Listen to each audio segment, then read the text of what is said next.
ආයුබෝවන් ළමයි අද අපි සාකච්ඡා කරන්නේ 2003 අවුරුද්දේ ආපු ගානක්. මේකේ කියන රූපයේ පරිදි ප්‍රත්‍යක්ෂ තන්තුවක් මගින් අචල ලක්ෂණ සම්බන්ධ කරලා සෙල්ලම් කාර්යයක් තියනවලු. අරය 2R වන තිරස් වෘත්තයේ ගමන් කරනවලු.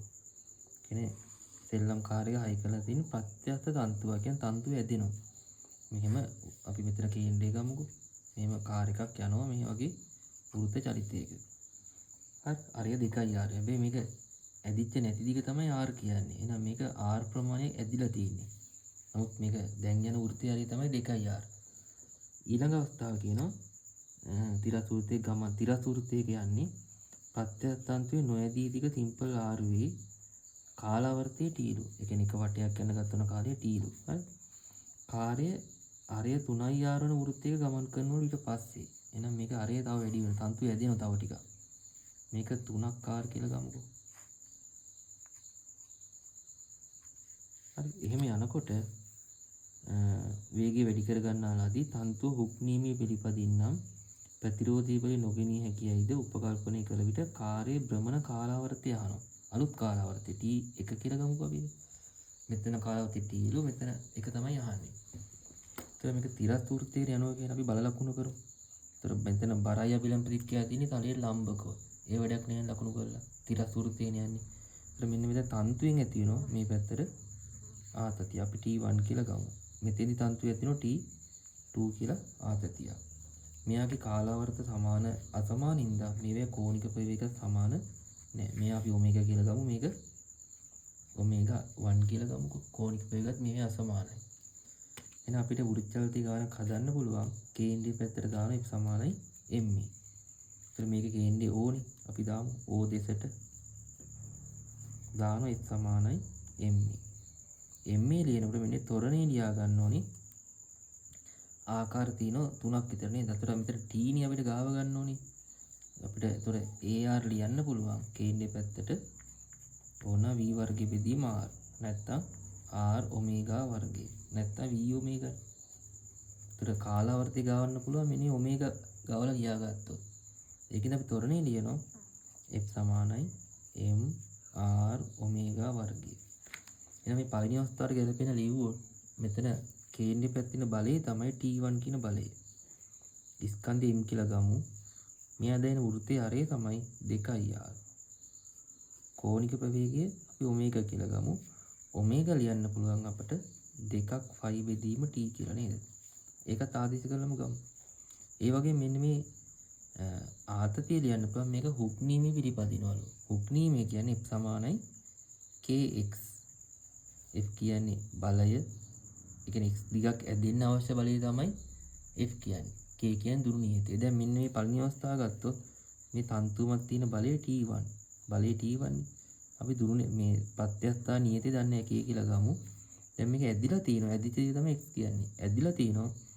ස්වභාවික දිග R 2R වුණ ඇදිලා තියෙනවනේ නේ. ඇදිච්ච දිග කියන්නේ R. එහෙනම් අපිට T1 ලියන්න පුළුවන් KR කියලා. ඒ වගේම T2 ලියා ගන්න පුළුවන්. T2 සමානයි KKමයි ඇදිච්ච දිග කියන්නේ මෙතෙන්දි දැන් දිග 3යි R ආරම්භ දිග R නේ. ඒතර මෙයා 2R ප්‍රමාණයක් ඇදිලා තියෙනවා. එහෙනම් T2 ලියන්න පුළුවන් 2ක් KR කියලා. ඔන්න ආතති දෙක ලියාගත්තා. අපි මෙතෙන් ආදේශ කරමු දැන්. T1ට ලියන්න පුළුවන් K වාරයක් R කියලා. මෙතන M වාරයක් 2ක් R. ඔමේගා ලියන්න පුළුවන් අපිට 2ක් ෆයි බෙදීම T කියලා. ඒතකොට T එකම සමීකරණය ඉන්නේ. ඒකේ වර්ගය මේකේ වර්ගය එනවා. R ඔමේගා වර්ගය. ඒතර මෙතන කැපුණාම මේ R නම් කැපෙනවා. මෙතන K සමානයි එනවා. M වාරයක් මෙතනින් එනවා 2යි 4ක් 5 වර්ගය T වර්ග කියලා එනවා. ඒතර මෙතනින් එනවා සුළු වුණාම K සමානයි 8ක් M 5 වර්ගය T වර්ග. ඔන්න පළවෙනි සමීකරණය. ඒ වගේම සමීකරණයක් ගන්න පුළුවන් මෙතෙන්ට. අපි එයාටත් දාමු O දෙසට. F සමානයි මේ දානවා. අපි එකපාරම දාමු මේ පැත්තේ කේන්ද්‍රය පැත්තේ ඉන්න බෑ T2. ඒක ලියන්න පුළුවන් ස්කන්ධය Mයි. අරය දැන් මෙයාගේ 3ක් R යන්නේ ඔමේගා 1 වර්ගය. तो T2 ලියන්න පුළුවන් අපි කලින් හදාගත්ත 2ක් kr කියලා නේද? මෙයා m මේක 3ක් r ඔමේගා 1 ලියන්න පුළුවන් ආයි 2ක් 5 බෙදීම t1 ගේ වර්ගය. අපි t1 කියලා ගත්තේ කාලාවර්තය. මෙතන පොඩ්ඩක් සුළු කරාම r නම් කැපෙනවා. 2ක් k සමානයි. මෙතන m මෙතනින් 3 තියෙනවා. 4ක් 5 වර්ගය t1 වර්ගය එනවා. මෙතන දෙකට මෙතනින් කැපුණා 2යි. 2 වරක් 2 6 කියලා එනවා. 6ක් m 5 වර්ගයට t1 වර්ගය එනවා. එතන මෙතනත් k තනි වුණා. එන ප්‍රකාශන දෙකේම k තනි වුණා නම් අපිට මේ දෙක සමාන කරන්න පුළුවන්. අපි එක සමාන කරනවා දෙකට. එතන 8ක් m 5 වර්ගය යට t වර්ගය. මේක 6ක් m 5 වර්ගයට t1 වර්ගය. මේ m t m කැපෙනවා 5 වර්ගයට 5 වර්ගයට කැපෙනවා. මෙතනින් දෙකෙන් කැපුණාම 3යි. මෙතන 4යි. දැන් t1 මෙහෙට ගියමුකෝ. t1 වර්ගය මෙහෙට ගේනවා. එතන මෙතන 3 යට 4ක් t වර්ගය කියලා එනවා. දෙපැත්තෙන් වර්ගමූල ගත්තාම t1 සමානයි මූල 3 බෙදීම 2ක් t කියලා එනවා.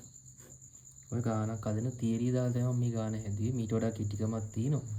අපි එහෙම හැදුවේ නැහැ. හැමෝටම තේරුම් ගන්න ඕනින්ද සූත්‍රය දාලම හැදුවා.